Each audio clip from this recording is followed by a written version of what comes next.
Psalm 4, verse 6 and 7. There are many who say, who will show us some good? Lift up the light of your face upon us, O Lord. You have put more joy in my heart than they have when the grain and wine abound. You have put more joy in my heart than they have when the grain and wine abound. So, feels like there are pessimists in this section, and maybe the pessimist is your own heart. There are many who say, who will show us some good? I mean, the pessimistic side of the saying, it is what it is. It's like, it's bad. People are believing lies about you. They're cutting you off. You're lying awake at night. It stinks. It's just, I mean, the world is broken. It's messed up. Deal with it. You have that attitude that takes some of the realities of our hardship and then draws a false conclusion that, you know, it'll never get better. But that's not the accurate conclusion. The accurate conclusion is that God is in the midst of it with me. And if God is in the midst of it with me, that's better than a godless ease.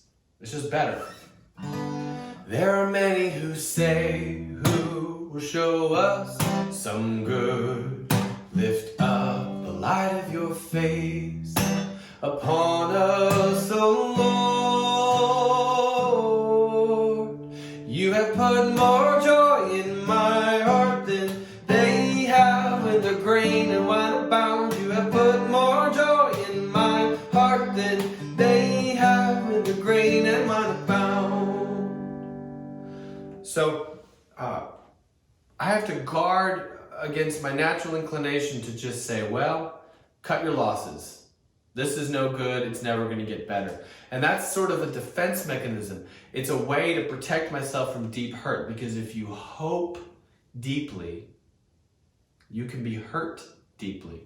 And this person, I think because of community, right? It's not just him anymore. He's recognizing he's not the only one who is pondering in his heart, on his bed. He is part of a group of people that are seeking the Lord. And so there are many who have this defeatist perspective. There are many who say it's just darkness. Everything is drab. But somewhere in there, he turns to this ancient prayer that the Lord would lift up his face, turn his face and his countenance and his favor toward his people.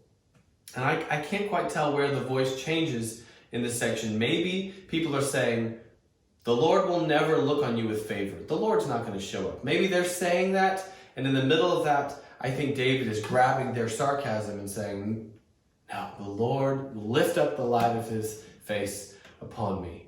And when that day comes, when the Lord himself comes, oh my goodness, it'll be better than the best harvest. Right? You put more joy in my heart than they have when their grain and wine abound. The best you can imagine, grain, wine. I mean, that's the riches of the ancient world, when you have abundant grain and abundant wine. That's what you need in ancient times. So in the modern context, the joy of the Lord, when the Lord shows up in ways that I know he is there and he is with me, that's better than job security. That's better than a 401k. That's better than a house that's too big. That's better than cars. That's better than all of your payments being paid off. Better than health. Whatever the thing your heart longs for when you're trying to inject some joy, so you run to those little things. The Lord is the real thing. Sing it one more time.